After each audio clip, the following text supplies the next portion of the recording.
వాక్యంలోనికి వెళ్దాం. 1 కొరింథీ 12వ అధ్యాయము 4వ వాక్యం.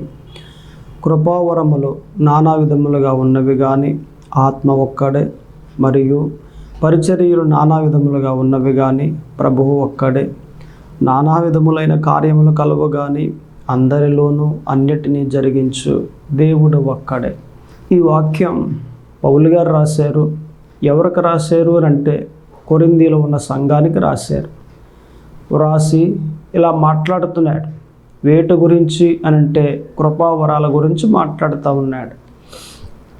కృపావరాలు 21, అవి 3 భాగాలుగా ఉన్నాయి అనేది మనకి ఈ వాక్యంలో మనకు తెలుస్తూ ఉంది.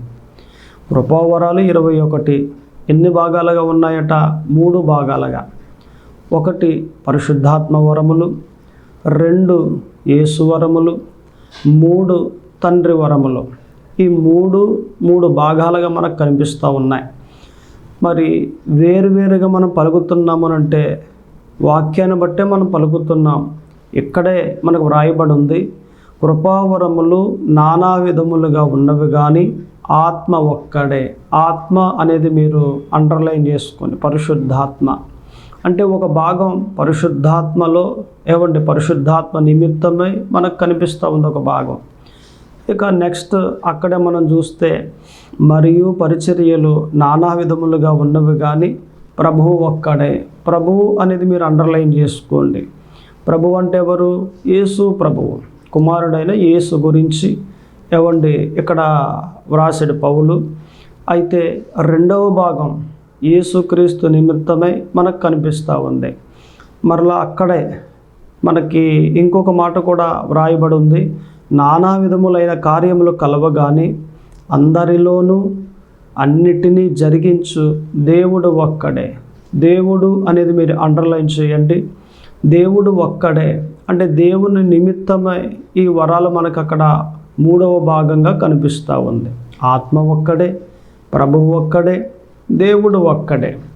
అయితే కృపావరాలు 21, ఈ కృపావరాలు 3 భాగాలుగా ఉన్నాయి.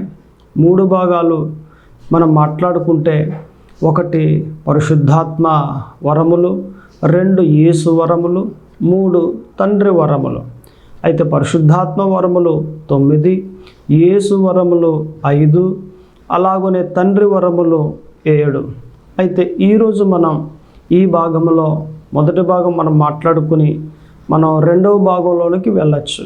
అయితే మొదటి భాగం ఈరోజు మనం మాట్లాడుకోవచ్చు. పరిశుద్ధాత్మ వరములు అనే భాగం మనం మాట్లాడుకుని ముందుకు మనం సాగిపోదాం. అయితే ఇది మనకి ఎక్కడ వ్రాయబడి ఉందో మనకి పౌలు గారు రాసిన పత్రిక 1 కొరింథీ 12వ అధ్యాయములో 8 నుండి 11 వరకు మనకి కనిపిస్తూ ఉన్నాయి. ఈ వరాలన్నీ కూడా 9 వరాలు కూడా మరి ఒక్క చోటే వ్రాయబడ్డట్లుగా మనకు కనిపిస్తూ ఉంది. ఇక్కడ చూడండి, 1 కొరింథీ 12, 8 నుండి 11 వరకు నేను చదువుతూ ఉన్నాను, మీరు జాగ్రత్తగా వినండి.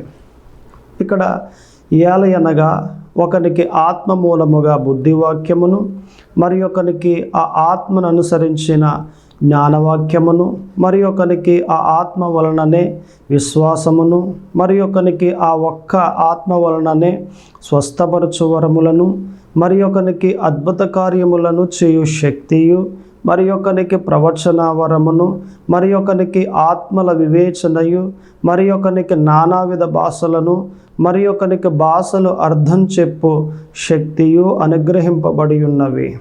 చూడండి, ఎన్ని మొత్తం 9 వరాలు మనకి ఇక్కడ కనిపిస్తూ ఉన్నాయి. మరలా మీకు వివరంగా చెప్తా ఉన్నాను. మొదటిగా బుద్ధివాక్యము, 2వదిగా జ్ఞానవాక్యము, 3వదిగా విశ్వాసం అనే వరము, 4వదిగా స్వస్థపరచు వరము, 5వదిగా అద్భుత కార్యములు చేయు శక్తి, 6వదిగా ప్రవచన వరము, 7వదిగా ఆత్మల వివేచన వరము, 8వదిగా నానావిధ భాషలు, 9వదిగా భాషలు అర్థం చెప్పు వరము. ఈ 9 వరాలు ఇక్కడే మనకి ఒకచోటే వ్రాయబడి ఉన్నాయి. అయితే ఈ 9 వరాలు పరిశుద్ధాత్మ అనే భాగంలో మనకు కనిపిస్తూ ఉన్నాయి. పరిశుద్ధాత్మ వరములు అయితే వీటిని ఒక్కొక్కటిగా మనం వివరించుకుంటూ కాస్త మనం ముందుకు వెళ్దాం. మొదటిగా మనం ఏం చదువుకున్నాం? బుద్ధివాక్యము అనే వరాన్ని మనం చదువుకున్నాం. ఈ బుద్ధివాక్యము అనే వరము దేవుడు ఒక వ్యక్తికి ఇచ్చినట్లయితే ఆ వ్యక్తి బుద్ధి కలిగే ఉంటాడు, కానీ బుద్ధి లేని మాటలు పలకడు. ఇక్కడే మనకి ఒక వర్డ్ క్లియర్గా తెలుస్తూ ఉంది.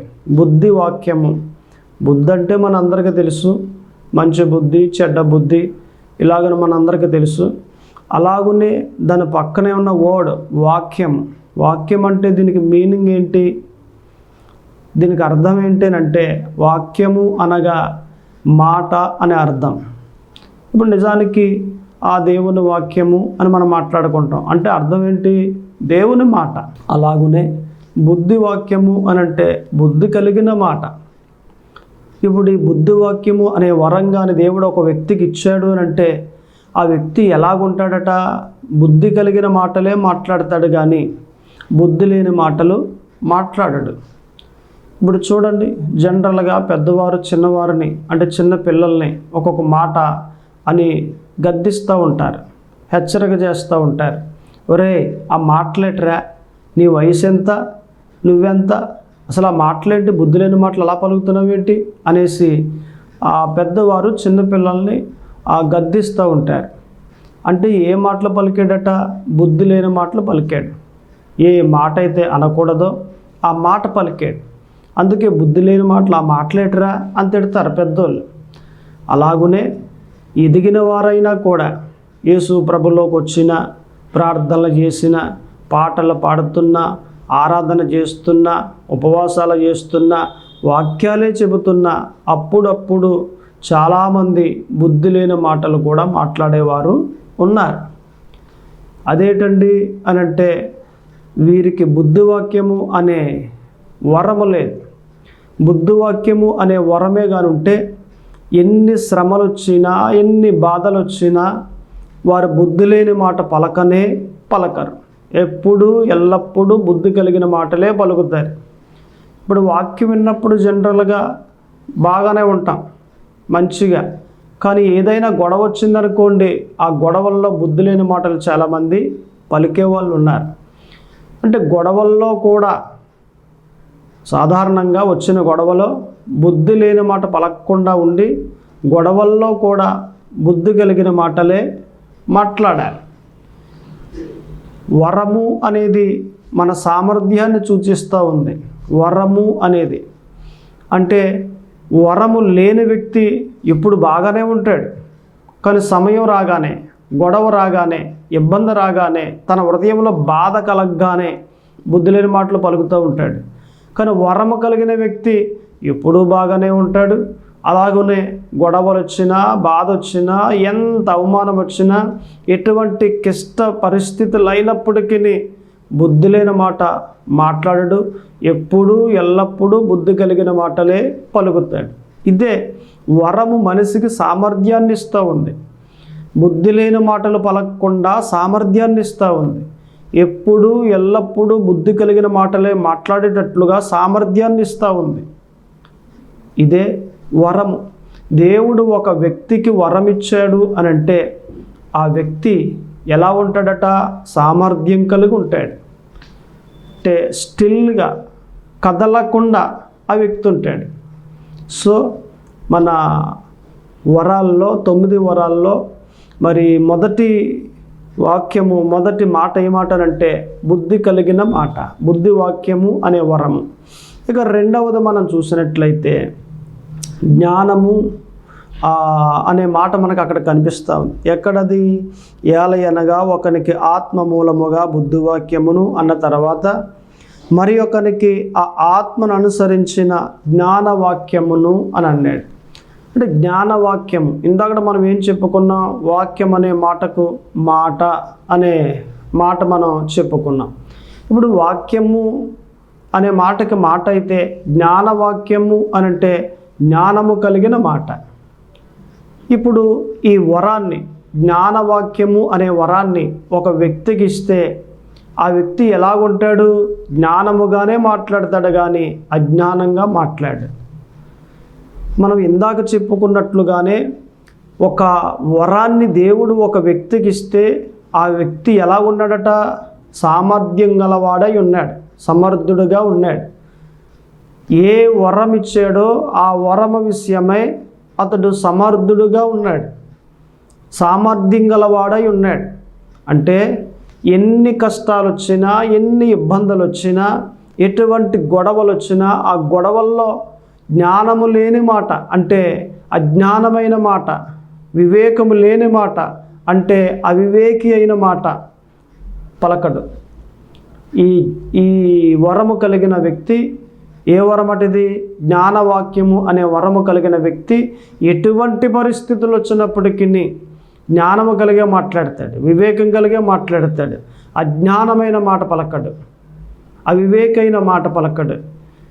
సో ఈ రెండు వరాల గురించి మనం మాట్లాడుకుంటే మనకు క్లియర్గా అర్థమవుతూ ఉంది. బుద్ధివాక్యం గురించి మనం మాట్లాడుకున్నాం, జ్ఞానవాక్యం గురించి మనం మాట్లాడుకున్నాం. ఈ రెండిటిని బట్టి వరము దేవుడు ఇవ్వగానే ఆ వ్యక్తి సామర్థ్యం గలవాడై బుద్ధి లేని మాటలు పలకడు, అలాగునే జ్ఞానము లేని మాటలు కూడా పలకడు. ఇంకా కాస్త మనం ముందుకెళ్తే అక్కడే మనకు కనిపిస్తూ ఉంది. ఏంటది?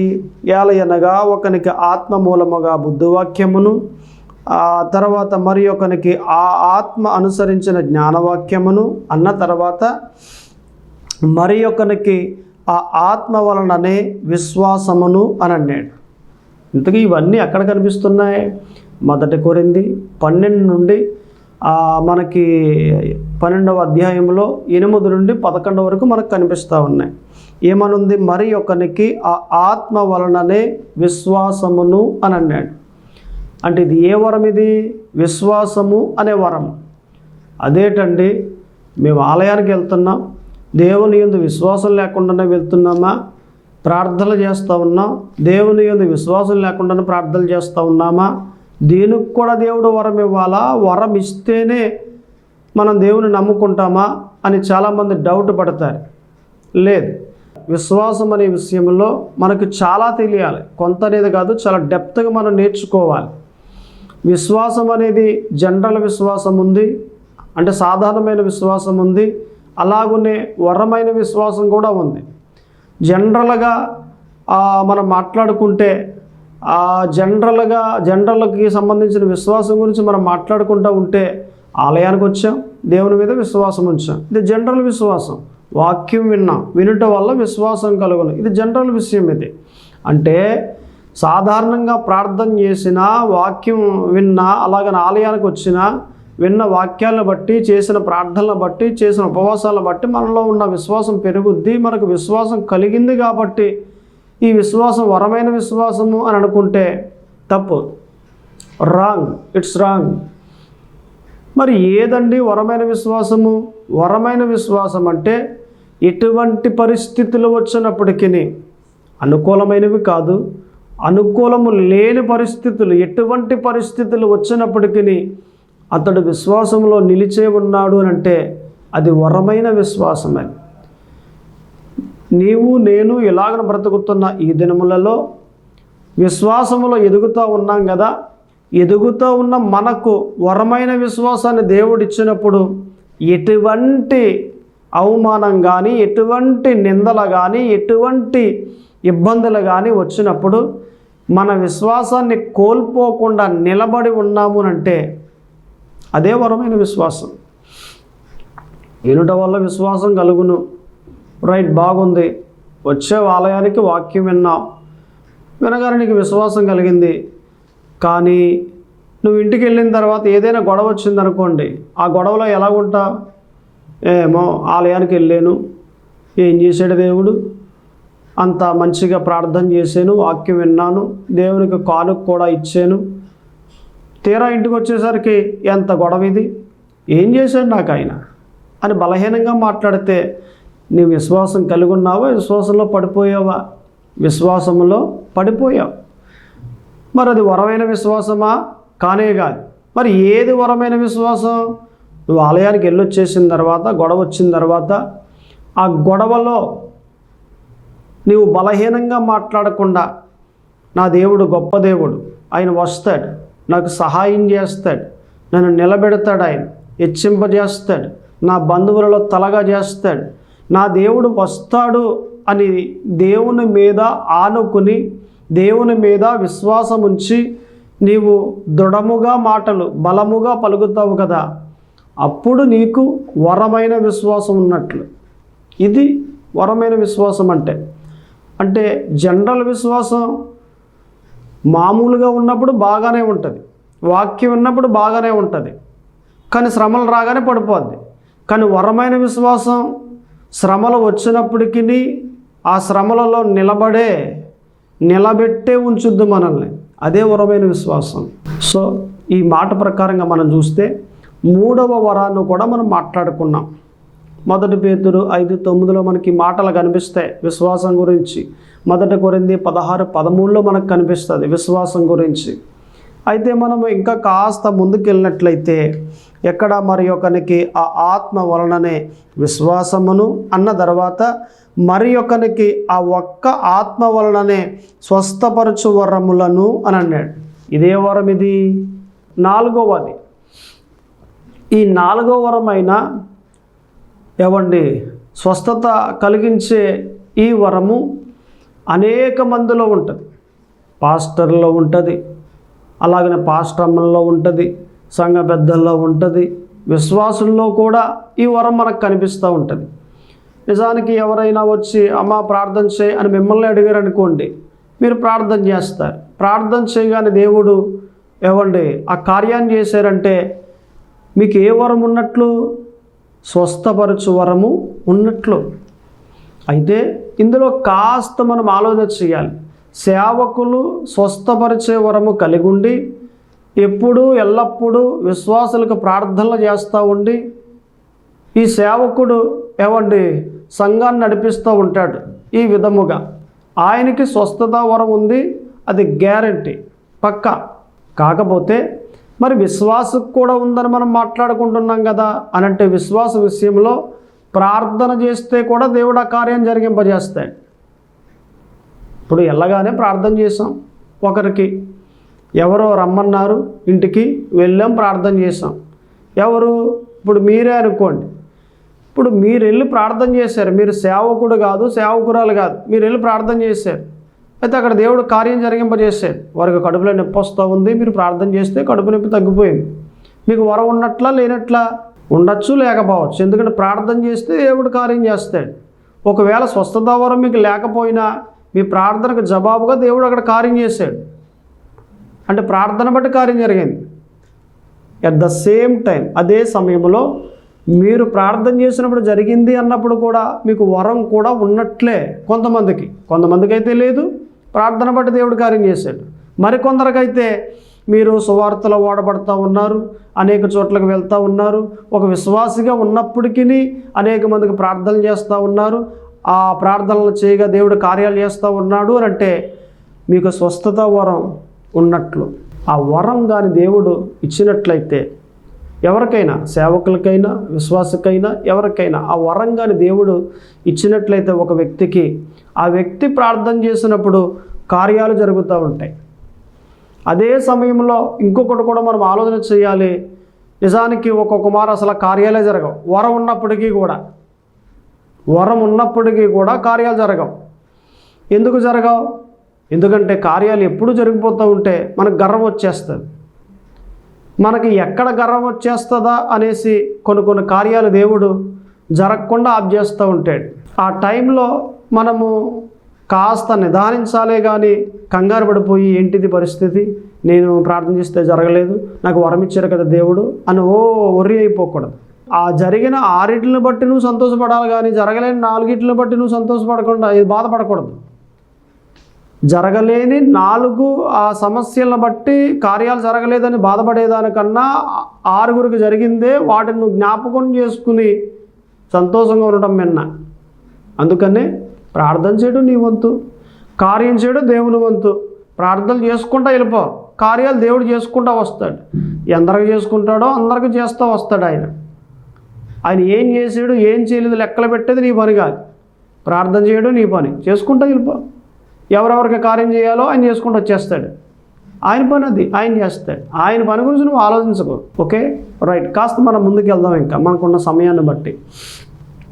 5వ వరాన్ని మనం చూద్దాం. ఎక్కడ ఉందో మనకది, మరి ఒకనికి ఆ ఆత్మ వలననే విశ్వాసమును, మరి ఒకనికి ఆ ఒక్క ఆత్మ వలననే స్వస్థపరచు వరములను అన్న తర్వాత 10వ వాక్యంలో మనకు కనిపిస్తుంది, మరి ఒకనికి అద్భుత కార్యములను చేయు శక్తియు అని అన్నాడు. ఏ కార్యములు? అద్భుత కార్యములు. మనకు తేటగా తెలియాలంటే యేసుక్రీస్తు వారు కానా అనే ఒక విందులో పాల్గొన్నారు, మ్యారేజ్కి వెళ్ళారు.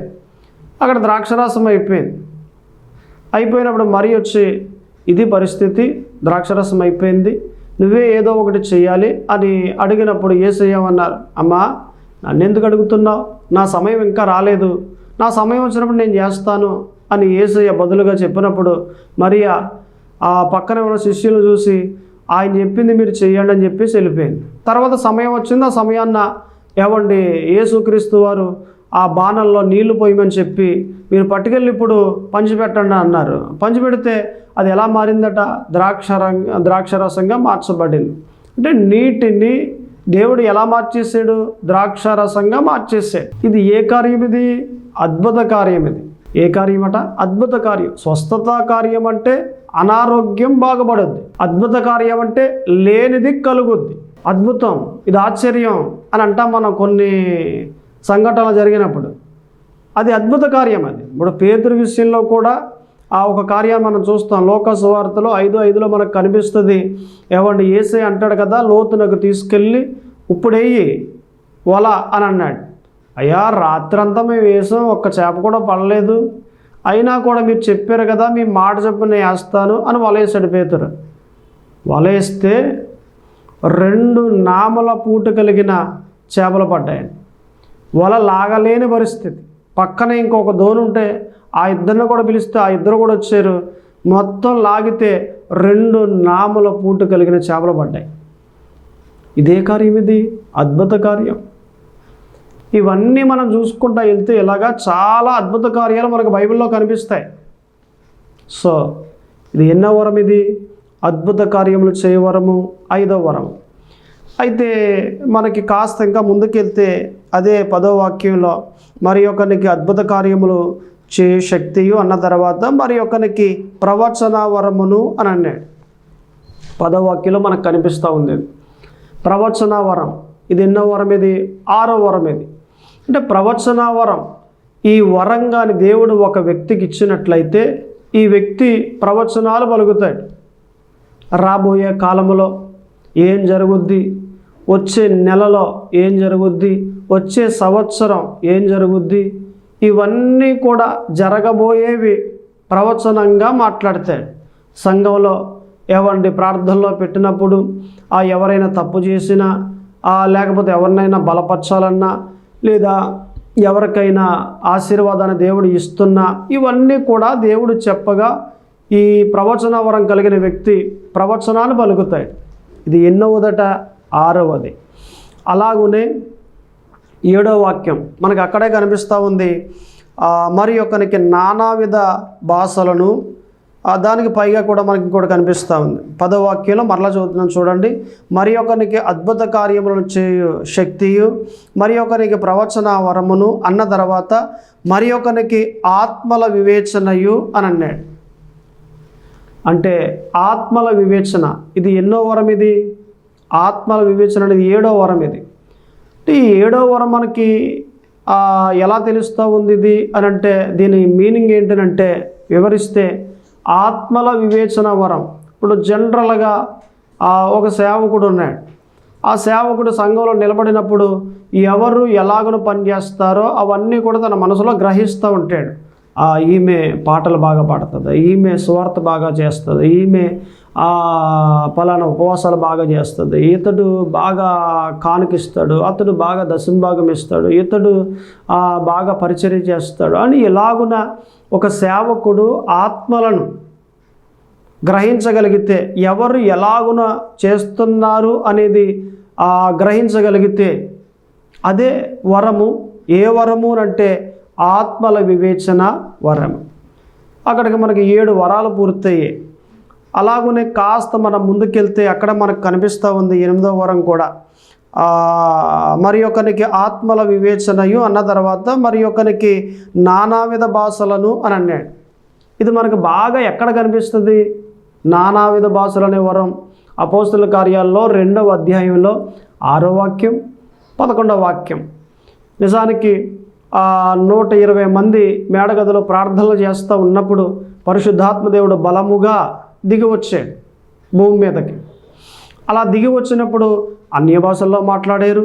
2 అధ్యాయంలో 2, 3, 4 వాక్యాల్లో మనకు కనిపిస్తుంది అన్య భాషల్లో మాట్లాడారు. అలాగనే అదే 2వ అధ్యాయంలో 6, 11 మనకి 6వ వాక్యంలో 11వ వాక్యంలో నానావిధ భాషలు మాట్లాడినట్లుగా మనకు తెలుస్తుంది.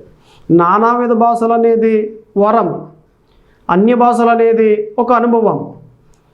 నానావిధ భాషలు వరం గురించి మొదటగా మనం మాట్లాడుకుంటే ఇక్కడ నానావిధ భాషలు ఎలా మాట్లాడారట? వీరు మాట్లాడుతూ ఉండగా నానావిధ భాషల్లో చాలామంది వచ్చారు అక్కడికి.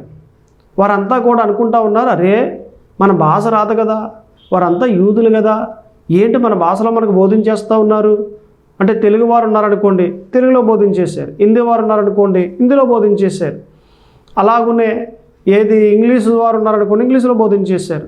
అంటే తెలుగు, ఇంగ్లీషు, హిందీ, మరాఠీ, కన్నడ, తమిళ్ ఇవన్నీ కూడా నానావిధ భాషలు.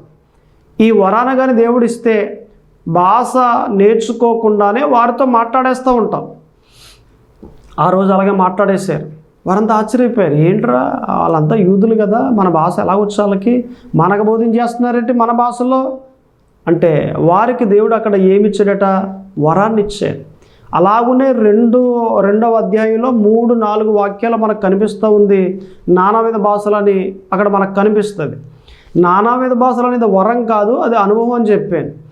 అనుభవము అంటే నిజానికి ఏదైనా మనం బాధలు ఉన్నాం అనుకోండి, ఆ బాధలో ఉన్నప్పుడు మన భాషల్లో మాట్లాడుకోవాలి. ఎలాగా? ఓ రి కథ రబ కతర కతర కతర బ కతర కతర బ అని మనం మాట్లాడుకుంటాం. భాషల్లో అలా మాట్లాడుతూ ఉన్నప్పుడు మనం దేవునికి కనెక్ట్ అవుతాం. మన హృదయం ఏమవుద్దట? బలపరచబడుతుంది. సో దయచేసి అన్య భాషలు అనేది కేవలం మన కోసం, మనల్ని బలపరచుకోవడం కోసం అది అన్య భాషలు అనే అనుభవంలోకి దేవుడు తీసుకొస్తూ ఉన్నాడు. అలాగనే అక్కడే మనకు కనిపిస్తుంది, అట్ ద సేమ్ టైం అక్కడే మనకు కనిపిస్తుంది ఏంటంటే నానావిధ భాషలు అనేది మనకు కనిపిస్తూ ఉంది. ఇది వరం ఇది. సో అక్కడికి మనం 8వ వరం నానావిధ భాషల గురించి మనం మాట్లాడుకున్నాం. అలాగనే కాస్త మనం ముందుకెళ్ళినట్లయితే మరి ఒకరికి నానావిధ భాషలను, మరి ఒకరికి భాషలు అర్థం చెప్పు శక్తియు అనుగ్రహింపబడి ఉన్నవి అని అన్నాడు. అంటే 9వ వరం మనకేంటి? భాషలు అర్థం చెప్పు వరం. ఇది నిజానికి మనం 2 భాషల గురించి మాట్లాడుకున్నాం కదా. ఒకటి అన్య భాషలు, రెండవది నానావిధ భాషలు. అన్య భాషలు అంటే ఏమనుకున్నాం మనం? అన్య భాషలు అంటే రి కథ రబ కతర కతర కతరబ అని మనం మాట్లాడుకున్నాం. ఇప్పుడు రెబ కతర కతర బకతర అనే అన్య భాషలు మనకు అర్థమవుతూ ఉన్నాయా? అర్థం కావట్లేదు. కానీ ఈ నానావిధ భాషలు తెలుగు, హిందీ, ఇంగ్లీషు, కన్నడ ఇవన్నీ కూడా క్లియర్గా ఆ భాష వచ్చిన వ్యక్తికి అర్థమవుద్ది. అంటే అర్థం కాని భాష ఏది ఇందులో? ఇంతక అన్య భాషలా లేకపోతే నానావిధ భాషలా? అన్య భాషలే. అర్థం కాదు. అర్థం కాని ఈ అన్య భాషలు సంఘంలో మాట్లాడుతూ ఉన్నప్పుడు ఈ భాషలకు అంటే అన్య భాషలకు అర్థం చెప్పే వరాన్ని దేవుడు కొంతమందికి ఇచ్చాడు, కొంతమందికి ఇస్తూ ఉన్నాడు. అదే భాషలకు అర్థం చెప్పు వరము. కృపావరములు 21 3 భాగాలుగా ఉన్నాయి. పరిశుద్ధాత్మ వరములు, 2వ భాగం యేసు వరములు, 3వ భాగం తండ్రి వరములు. మొదటి భాగం మనం మాట్లాడుకున్నాం, 2వ భాగం యేసు వరములు మనం మాట్లాడుకోవచ్చు. దేవుడు మిమ్మల్ని దీవించునుగాక. ప్రార్థన చేసుకుందాం. దయచేసి అందరూ కళ్ళు మూసుకుని ప్రార్థనలో ఏకీభించండి. ప్రార్థన. పరిశుద్ధుడా దేవ తండ్రి ప్రభువా యేసు క్రీస్తు అయా, ఇదిగో ప్రభువా కృపావరాల గురించి మాతో మాట్లాడి ఉన్నారు. వందనాలు, స్తోత్రములు. మీకే మహిమ కలుగునుగాక. ఈ జ్ఞానం మాకు ఇవ్వండి, ఇంకను మేము నేర్చుకుంటాం. ఈ కొద్ది ప్రార్థన ఆలకింపచేయమని యేసు క్రీస్తు నామమున అడుగుచున్నాను తండ్రి. ఆమెన్.